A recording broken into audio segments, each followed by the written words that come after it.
আসসালামু আলাইকুম। কেমন আছো সবাই? আশা করছি সবাই ভালো আছো, সুস্থ আছো। সবাইকে আজকের আইসিটি ম্যারাথন ক্লাসে স্বাগতম জানাচ্ছি।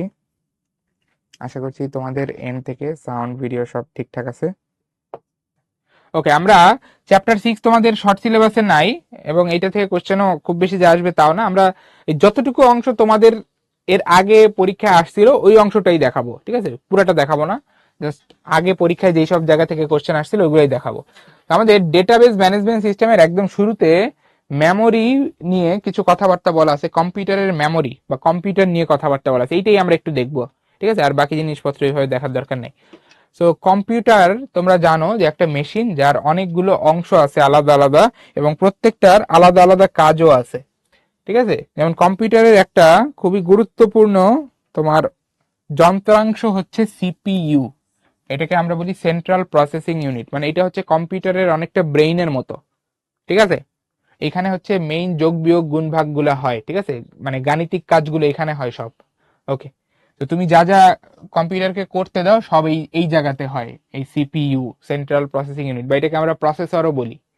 আচ্ছা, এছাড়া কম্পিউটারে আরো গুরুত্বপূর্ণ একটা যন্ত্রাংশ আছে যেটা হচ্ছে মেমোরি। অ্যাকচুয়ালি একটা না, কম্পিউটারে অনেক ধরনের অনেকগুলো মেমোরি থাকে। তো মেমোরির মধ্যে আসলে কি করে, কম্পিউটার ডেটা রেখে দেয়, হ্যাঁ, তার কাজের প্রয়োজনে যেসব ডেটা লাগে ওগুলোকে সে মেমোরির মধ্যে রাখে কম্পিউটার, ঠিক আছে?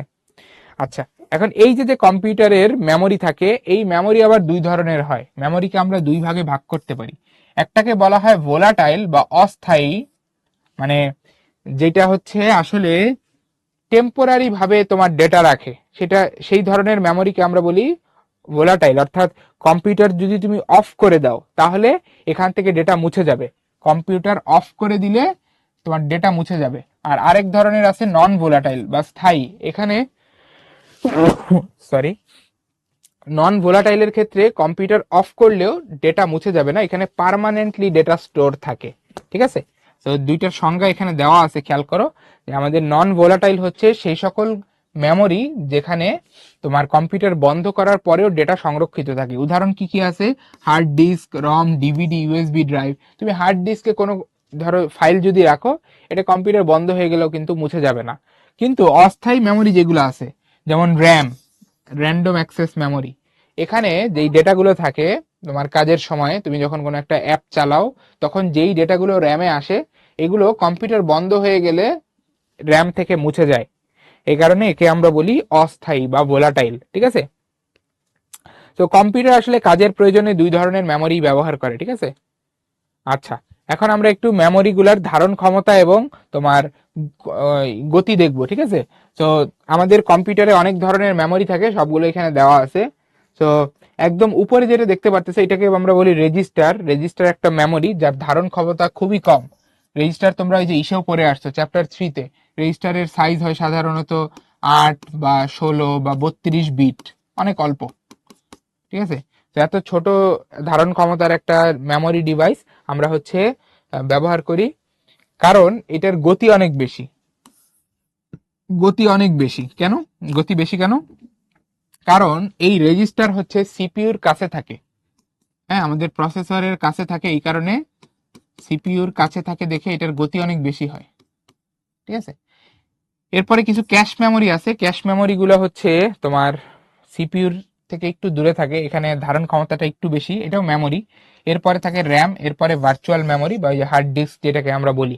তো হার্ড ডিস্কের ধারণ ক্ষমতা সবচেয়ে বেশি, কিন্তু এর গতি সবচেয়ে কম, কারণ হার্ড ডিস্ক হচ্ছে তোমার সবচেয়ে দূরে থাকে সিপিইউ থেকে, এবং সিপিইউ মানে শুরুতেই হার্ড ডিস্কে যায় না, সিপিইউ আগে এই যে এই জায়গাগুলো তার কাছে যেসব মেমোরি আছে ওইখানে খুঁজে, ওইখানে না পাইলে সে হার্ড ডিস্কে যায়, ঠিক আছে?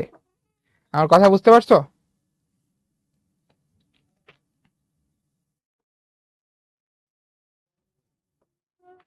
তো এই হচ্ছে আমাদের মেমোরি আলোচনা। তো প্রিভিয়াসলি আসলে মেমোরি থেকে দুই একটা কোশ্চেন আসছে, এই কারণে যেটা আসলে এই চ্যাপ্টারের মধ্যে পড়ে, এই কারণে এটা একটু দেখানো। তো এটা শর্ট সিলেবাসের বাইরের চ্যাপ্টার, তাও যতটুকু অংশ আমাদের লাগতো এটা একটু দেখলাম, ঠিক আছে? ওকে, তো কারো যদি কোনো কোশ্চেন থাকে বলতে পারো, আজকের ক্লাস এখানেই শেষ। কারো যদি কোনো কোশ্চেন থাকে, এটা হইতে পারে পড়ার ভেতরে, পড়ার বাইরে অন্য কোনো কোয়েরি যদি তোমাদের থাকে বলতে পারো, আদারওয়াইজ বাই বাই।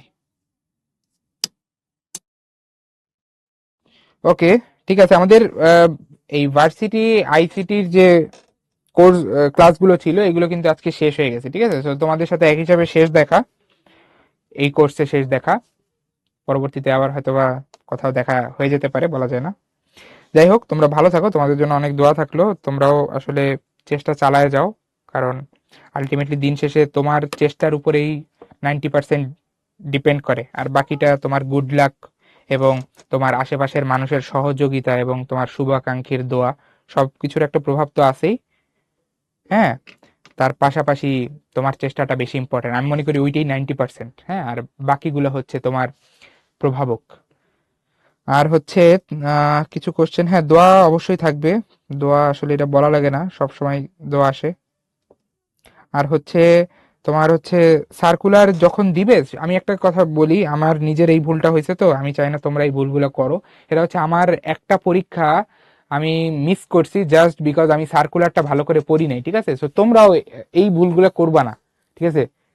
যখনই কোনো একটা ভার্সিটির সার্কুলার দিবে, একটু সময় নিয়ে, হ্যাঁ খুব বেশি টাইম লাগে না, 10 মিনিট, একটু সময় নিয়ে ভাই সার্কুলারটা ভালো করে পড়বা। হ্যাঁ, মার্ক করবা দরকার হয় যে যোগ্যতা কি দিছে, তারপরে তোমার কিভাবে ফর্ম ফিল আপ করতে হবে, ঠিক আছে, কোন কোন জায়গা থেকে প্রশ্ন আসবে। সার্কুলারে কিন্তু সব ডিটেলসে বলা থাকে, মানে তোমাদের যত প্রশ্ন থাকে আর কি, যে কোন জায়গা থেকে কত মার্কসের কোশ্চেন আসবে, কি কোশ্চেন আসবে, কতক্ষণে পরীক্ষা হবে, সব কিছু সার্কুলারে বলে দেয়।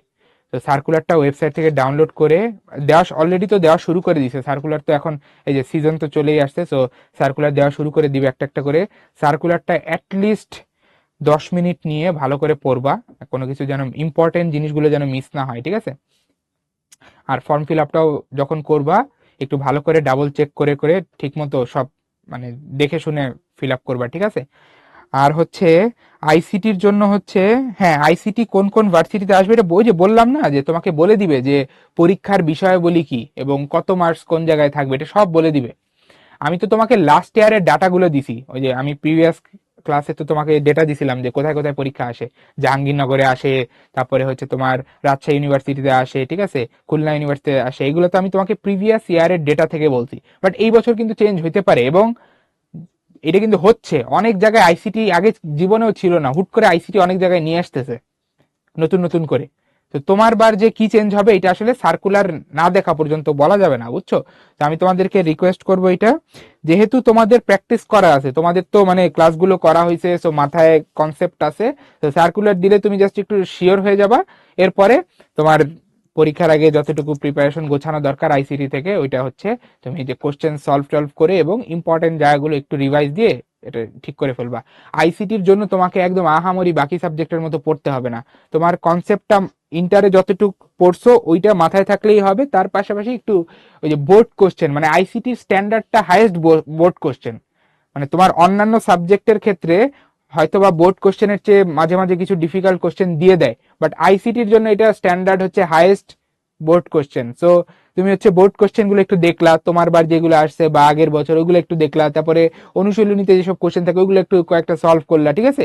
মানে আমার কথা হচ্ছে যে তুমি মিনিমাম প্রিপারেশন দিবা, কারণ এখানে মার্কসটা তুলনামূলক অন্যান্য সাবজেক্টের চেয়ে কম থাকে। অন্য অন্য সাবজেক্টের চেয়ে অবশ্যই তুমি এখানে টাইম কম দিবে, এটা লজিক্যাল, যেহেতু এটার ওয়েট কম। বাট তুমি কিছুটা হলে প্রিপারেশন দিবা, কারণ ভার্সিটিতে বা যে কোনো অ্যাডমিশনে 1-2 মার্কস অনেক ডিফারেন্স তৈরি করে। তো তোমার এখানে যদি একটা ফুল মার্কস চলে আসে, তো এটা তো তোমার জন্য উপকারী, তাই না। তুমি যদি এখানে অ্যান্সার করো, মানে যে সকল ইউনিভার্সিটিতে আইসিটি থাকবে, তো এখানে যদি আইসিটি অ্যান্সার করে এবং তোমার যদি ভালো মার্কস চলে আসে, তাহলে এটা তো তোমার জন্য একটা বোনাস, তোমাকে পজিশন আগাইতে হেল্প করবে বা তোমার চান্সটা নিশ্চিত করবে। সো আমার কথা হচ্ছে যে তুমি আইসিটির কনসেপ্ট যেহেতু দেখে ফেলছো, এটা তোমার একটা ব্যাকআপ আছে। এখন যেই যেই জায়গায় আইসিটি থাকবে এবং ওইসব জায়গায় যখন তুমি পরীক্ষা দিবা, তুমি জাস্ট একটু কনসেপ্ট গুলো ঝালাই করে পরীক্ষার আগে, হ্যাঁ ধরো যে আমি হলে কি করতাম, যে ধরো 1 সপ্তাহ আছে পরীক্ষার, হ্যাঁ 1 সপ্তাহ আগে একটু আইসিটিটা দেখতাম, ঠিক আছে। আইসিটিটা কিভাবে দেখতাম, যে জাস্ট কনসেপ্ট যেগুলো ক্লাসে করছি, ওগুলো একটু রিভাইজ করে তারপরে হচ্ছে কিছু কোশ্চেন প্র্যাকটিস করা, ঠিক আছে। কোশ্চেন কি কি প্র্যাকটিস করতাম, বোর্ড কোশ্চেন গুলো একটু দেখতাম, আর হচ্ছে ওই যে বইয়ের পিছনে অনুশীলনী থাকে, মানে সময় থাকলে ওই অনুশীলনী গুলো একটু দেখতাম, ঠিক আছে। এমসিকিউ দেখতে কিন্তু খুব বেশি টাইম লাগে না, এটা তার লেখার কিছু না। এমসিকিউ এবং ম্যাক্সিমাম কিন্তু স্ট্রেট ফরওয়ার্ড এমসিকিউ, মানে খুব বেশি টাইম লাগে না করতে। তো এই তো এগুলো একটু করলেই মোটামুটি গোছানো প্রস্তুতি। এরপর তুমি হচ্ছে পরীক্ষার আগের দিন দরকার আরেকটু অল্প সময় দিয়ে, বাকি সাবজেক্ট দেখা হয়ে গেলে তারপরে আরেকটু অল্প সময় দিয়ে এটা দেখলা, ঠিক আছে। সো আমার কথা হচ্ছে স্মার্টলি আগাইতে হবে। আইসিটিতে যেহেতু ওয়েট কম, অবশ্যই এইখানে বাকি সাবজেক্টের সমান আমরা এফোর্ট দিব না, তার চেয়ে অবশ্যই কম দিব, বাট এতটুকু দিব যেন আমাদের এইখান থেকে যেই মার্কসটা আসবে ওইটা যেন আমরা পুরোপুরি করতে পারি, অর্জন করতে পারি, ঠিক আছে। এটা আমাদের জন্য একটা বোনাস হিসাবে কাজ করবে, ঠিক আছে। ওকে, হ্যাঁ, নোট পড়লে আমি কিন্তু এটাই বললাম এতক্ষণ ধরে যে এই যে ক্লাসে যা পড়াইছি এগুলো একটু রিভাইজ করবা, এগুলো একটু রিভাইজ করে নিবা। বা তোমার যদি এরকম ইন্টারে দাগানো থাকে বই, ওরকম যদি থেকে থাকে, বা ছোট কোনো নোট যদি তুমি এইচএসসির জন্য বানায় রাখো, ওগুলো একটু দেখে নিলা, দেখতে পারো আর কি। আর এখানে নোট তো আছেই। আর হচ্ছে তোমার ওই যে বোর্ড কোশ্চেন গুলো একটু দেখবা, অনুশীলনীর প্রশ্ন পাইলে একটু দেখবা, একটু জাস্ট করে যাবা, সলিউশন মানে এক নজরে দেখে সলিউশন গুলো একটু মাথায় ঢুকাই দেবা, ঠিক আছে।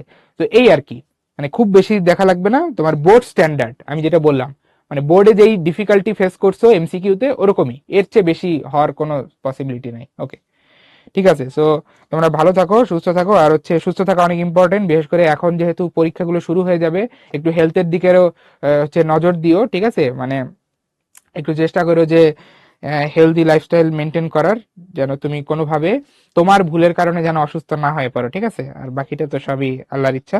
যাই হোক, তো ভালো থাকো, তোমাদের জন্য ভালো কিছুই হবে এটাই আশা করি, ঠিক আছে। কারণ তোমরা আসলে অনেক কষ্ট করছো, অনেক ডেডিকেশন দিয়ে অনেক দিন ধরে লেগে আছো। সো আমি এটা কখনো দেখি নাই যে একজন মানুষ অনেক চাচ্ছে এবং পরিশ্রম করতেছে তার কষ্ট বিফলে যায়, এটা হয় না ইউজুয়ালি। কারণ কষ্ট করলে অবশ্যই তার একটা ফলাফল আসে, ঠিক আছে, টুডে অর টুমরো। যাই হোক, তোমাদের জন্য দোয়া থাকলো, সবাই ভালো থাকো, আসসালামু আলাইকুম।